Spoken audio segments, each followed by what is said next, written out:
നെന്മാറയിലെ ഇരട്ട കൊലപാതകത്തിൽ പ്രതിയായ ചെന്താമരയെ പോലീസ് സ്റ്റേഷനിലേക്ക് വിളിപ്പിച്ചതിന്റെ സിസിടിവി ദൃശ്യങ്ങൾ പുറത്തു വന്നിട്ടുണ്ട്. ഡിസംബർ 29-നാണ് പരാതിയുടെ അടിസ്ഥാനത്തിൽ ചെന്താമരയെ പോലീസ് വിളിപ്പിച്ചത്. അതിന്റെ ദൃശ്യങ്ങളാണ് ഇപ്പോൾ പുറത്തു വന്നത്. ദൃശ്യങ്ങളിലേക്ക്.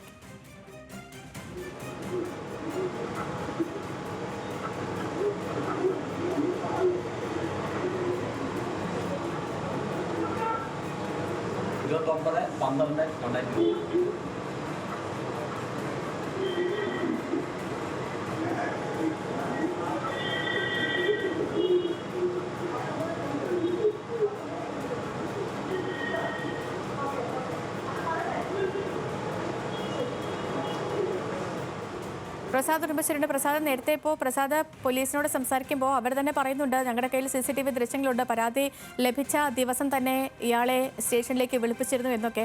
ഇപ്പോൾ ആ ദൃശ്യങ്ങൾ കൂടി പുറത്തു വന്നിരിക്കുന്നു.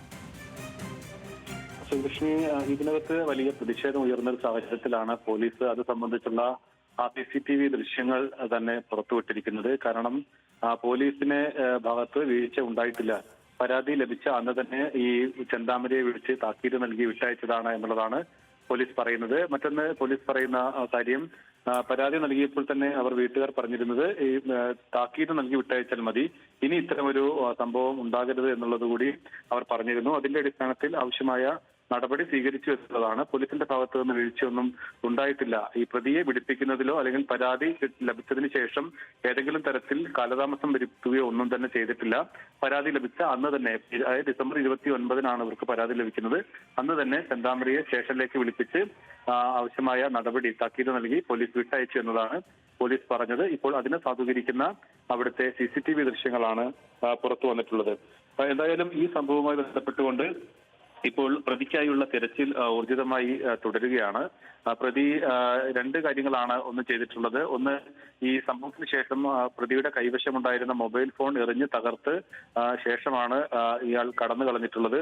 അതുകൊണ്ട് തന്നെ മൊബൈൽ ഫോൺ ഉപയോഗിച്ച് അല്ലെങ്കിൽ എവിടെയാണ് എന്ന രീതിയിൽ ട്രേസ് ചെയ്ത് ാനുള്ളൊരു സാങ്കേതിക പ്രശ്നം പോലീസിന് നേരിടുന്നുണ്ട്. മറ്റൊന്ന്, കൊലപ്പെടുത്താൻ ഉപയോഗിച്ചിരുന്ന കൊടുവാൾ, അത് ഇയാൾ വീട്ടിൽ സൂക്ഷിച്ചാണ് രക്ഷപ്പെട്ടിട്ടുള്ളത്. വീടിനകത്ത് നിന്നും കൊല്ലാൻ ഉപയോഗിച്ചിട്ടുള്ള ആയുധവും പോലീസ് കണ്ടെത്തിയിട്ടുണ്ട്. ഈ കൃത്യത്തിന് ശേഷം പോലീസ് എത്തുകയും പോലീസ് പിന്നീട് ഡോക്ടറിനെ ഉപയോഗിച്ചുകൊണ്ട് ചെന്താമരയുടെ വീട് പരിശോധിച്ച് പിന്നീട് പോലീസ് പോയത് അവിടെ നിന്നും പാടത്തിനക്കരെയുള്ള ചെന്താമരയുടെ തറവാട് വീട്ടിലേക്കാണ്. അവിടെ നിന്നും താഴെ ഇറങ്ങി കുളത്തിന് സമീപത്ത് വന്ന് പോലീസ് നായ നിൽക്കുകയാണ് ചെയ്തിട്ടുള്ളത്.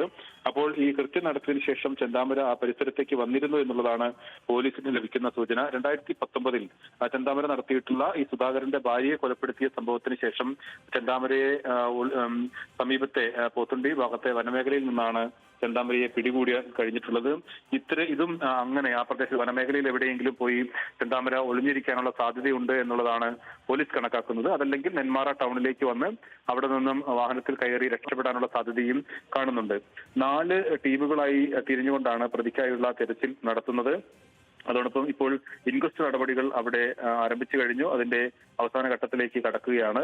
കൊല്ലപ്പെട്ട സുധാകരന്റെ അമ്മ ലക്ഷ്മിയുടെ മൃതദേഹം നേരത്തെ തന്നെ പാലക്കാട് ജില്ലാ ആശുപത്രിയിലേക്ക് മാറ്റിയിരുന്നു. ഇൻക്വസ്റ്റ് പൂർത്തിയാക്കിയ ശേഷം സുധാകരന്റെ മൃതദേഹവും പോസ്റ്റ്മോർട്ടത്തിനായി ജില്ലാ ആശുപത്രിയിലേക്ക് മാറ്റും. എന്തായാലും ഈ സംഭവം ഈ നാട്ടിൽ വലിയൊരു നടുക്കമാണ് ഉണ്ടാക്കിയിട്ടുള്ളത്.